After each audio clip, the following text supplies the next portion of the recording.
Welcome back to my channel. I look like shit right now. This is Marvellous, who is going to be my beautiful model today.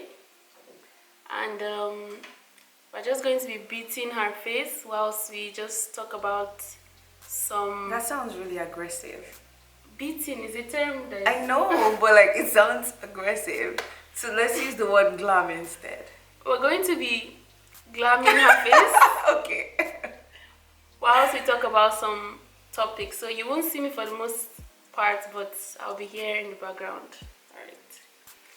Okay, so...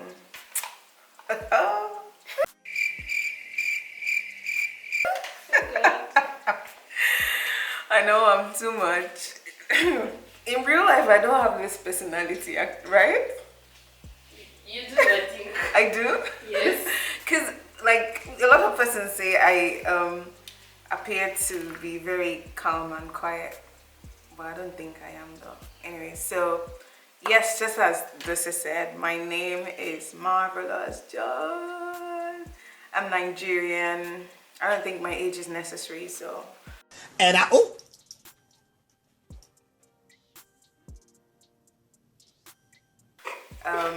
right, I'm Nigerian and partly Guyanese. Well, Guyanese by citizenship, you know what I mean? Yes, because we've been here so long.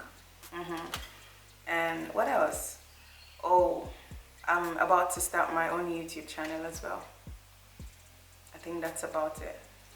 So guys, I wanted us today to talk a little bit about colorism.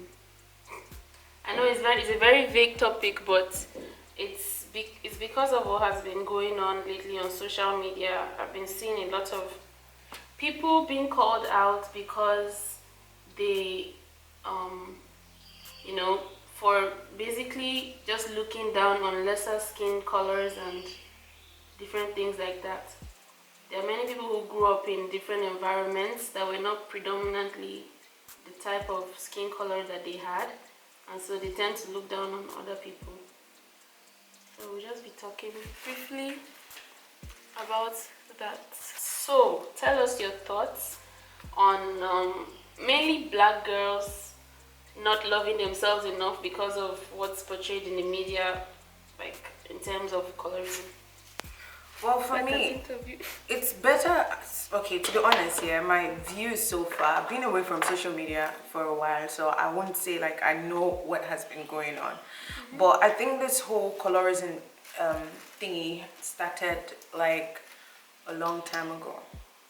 It didn't start now, like even before Jesus, like it has always, yeah, it has always been there.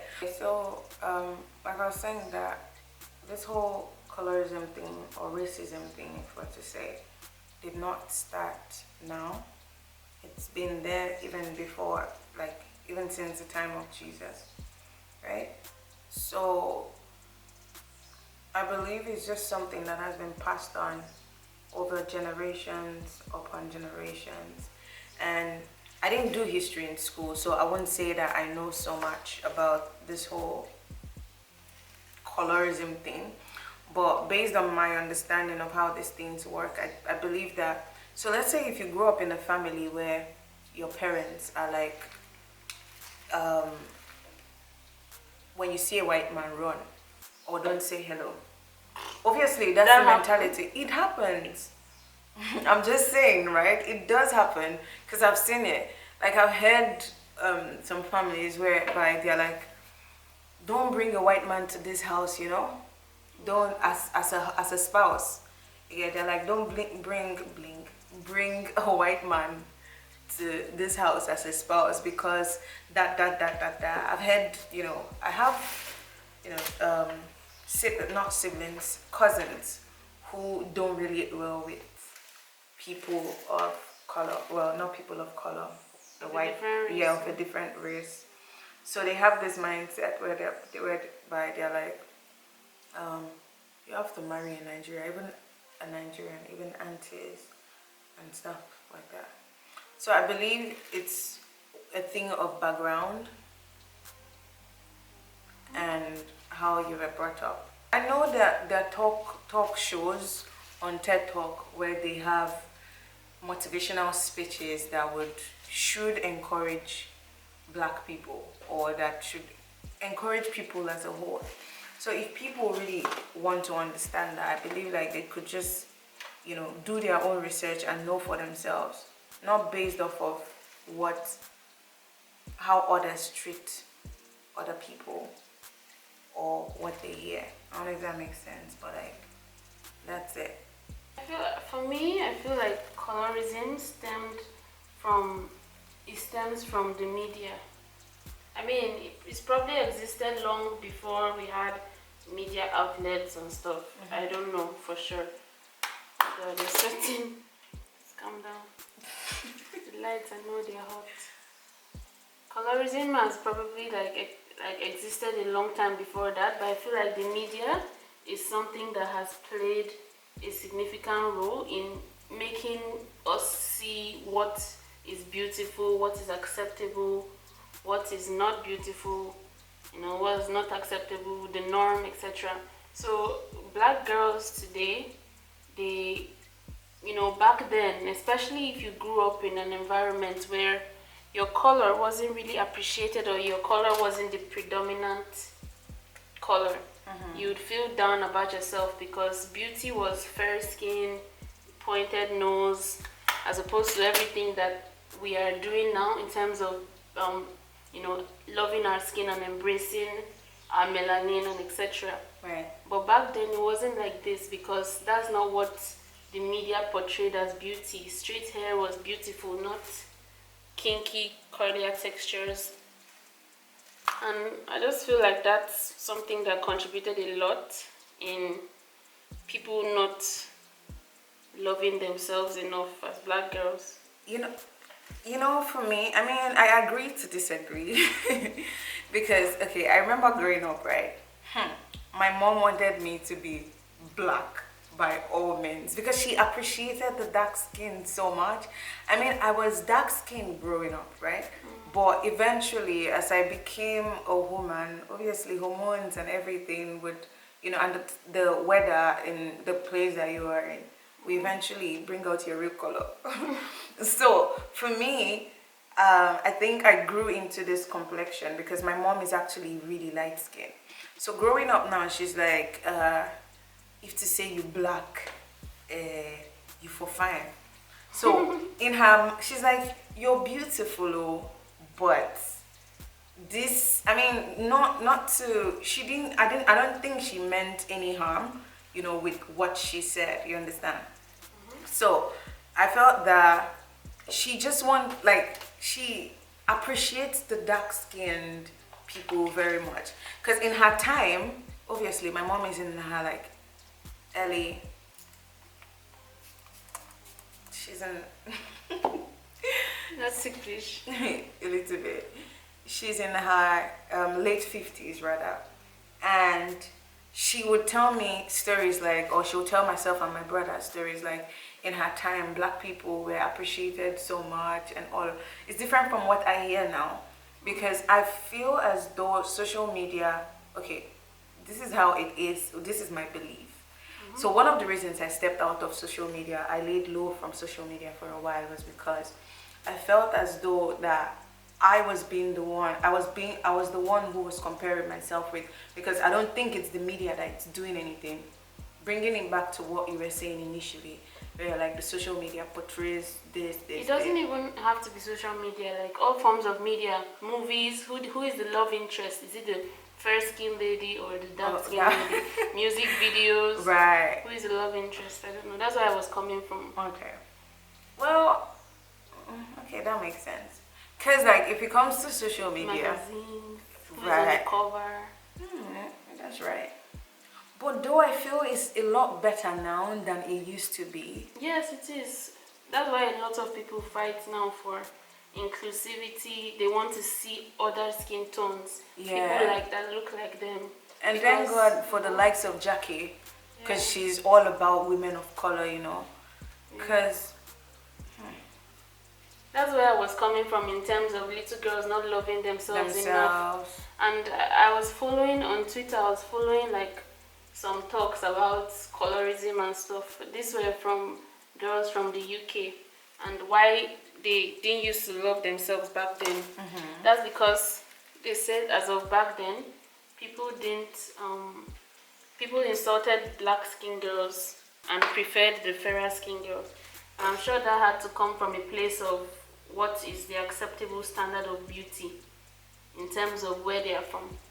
Coming from a Nigerian household where I grew up in Nigeria, most of the people look like me. I won't say I had that problem, but then, due to social media now, the world is connected.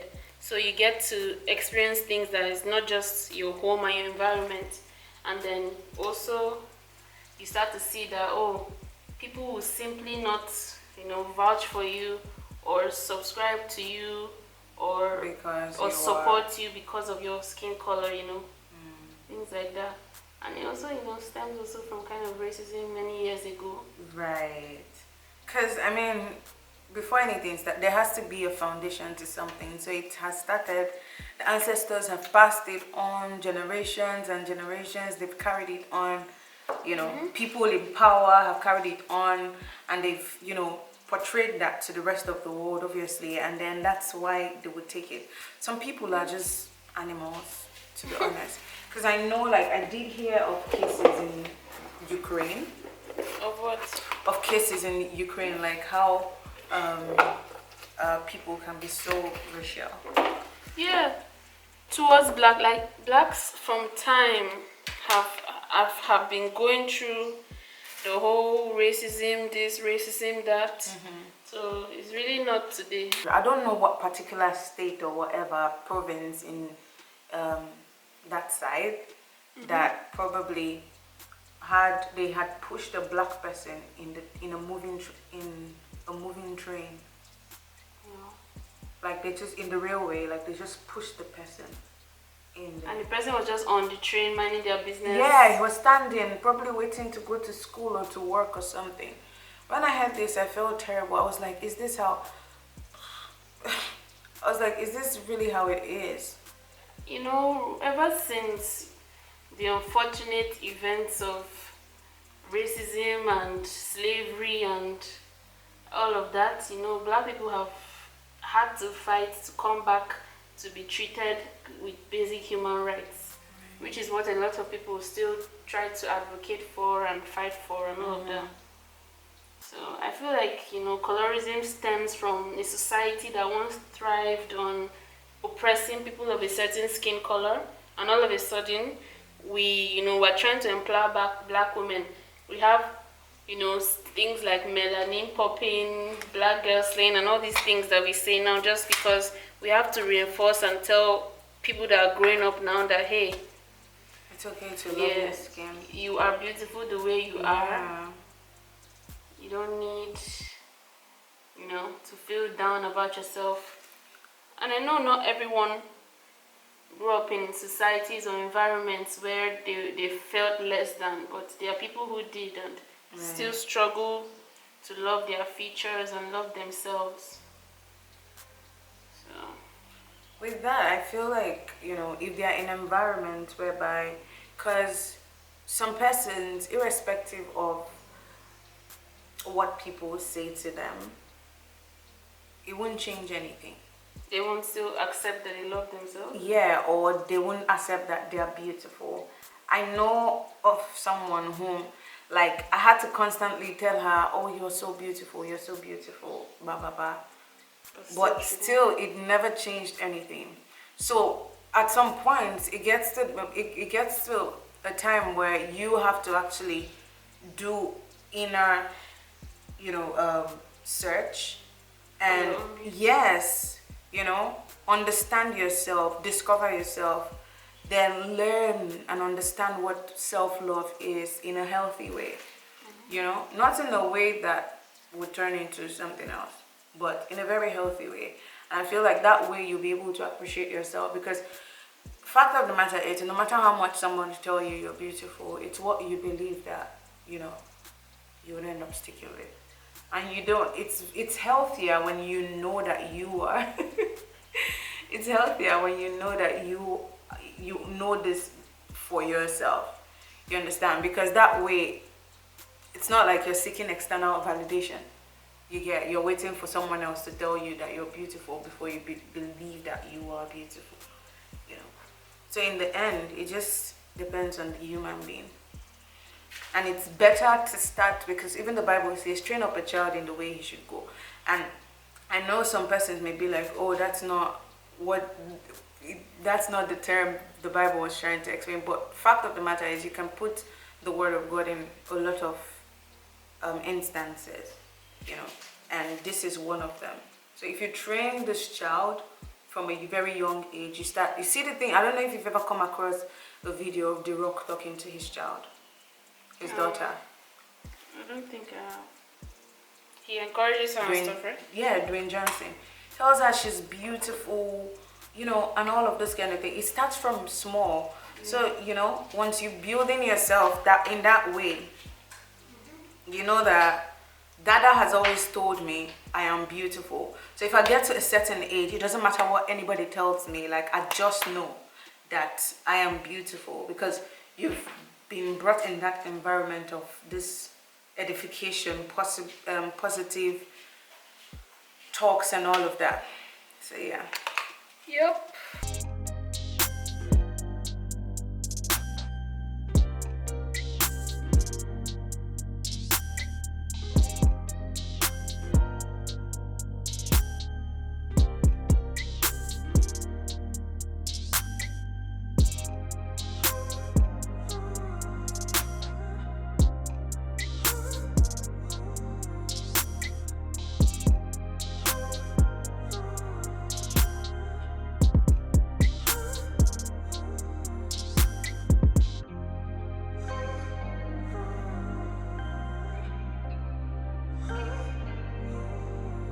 But skin is done.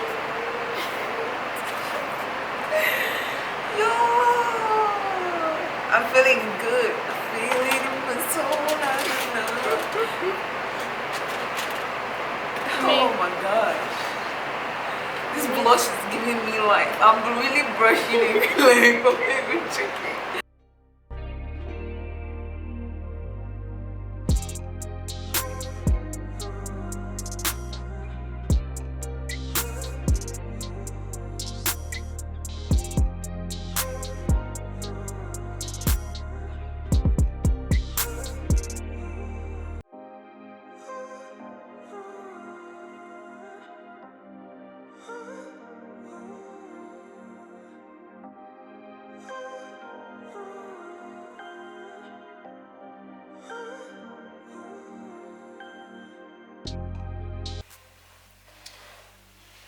It happens all the time. So now we are talking about keeping the same energy, right? Yeah. We're talking about keeping the same energy for people, like doing things for people they would never do for you, you know, stuff like that. Try not to blink too much because Yeah. mascara's. So like, you know, not everyone is going to be your cup of tea. Definitely. Not everyone will be your friend, and it's not everyone that you meet that you end up being besties with. But Right. you can just, you know, extend that olive branch to try to be like close to someone if you like their vibe or whatever. But it's not all the time that you get the same in return. It's not all the time that you're willing to do XYZ for someone, be there for someone, that they'll be there for you. Right. And most of the time you end up just getting hurt. This is both platonic and romantic relationships. So at some point you just have to have respect for yourself and be like, okay, well, this person does not fancy me as much as I had hoped. Look. So I want to do bottom lashes. So I'm just going to mind my business and, you know, leave them. Because not everybody will see you as their equal or worth their time or whatever the case may be. What do you think about that? So for me, okay, so I always talk from a Bible's point of view, right? I believe that as much as, okay, so there are so many examples where in the Bible Jesus did say that So when you go to someone's house and they don't accept you, you dust your feet and leave, you understand? So like using that, I do understand where you're coming from, right? So guys, we applied the Fenty Beauty Gloss Bomb. The camera actually shut off when we were doing that, so we didn't get it. This was our lip combo. Shayla Colourpop Lippy with the liquid lip and the Fenty Beauty Gloss Bomb in Fenty Glow. So this is her finished look. Give them some slow motion.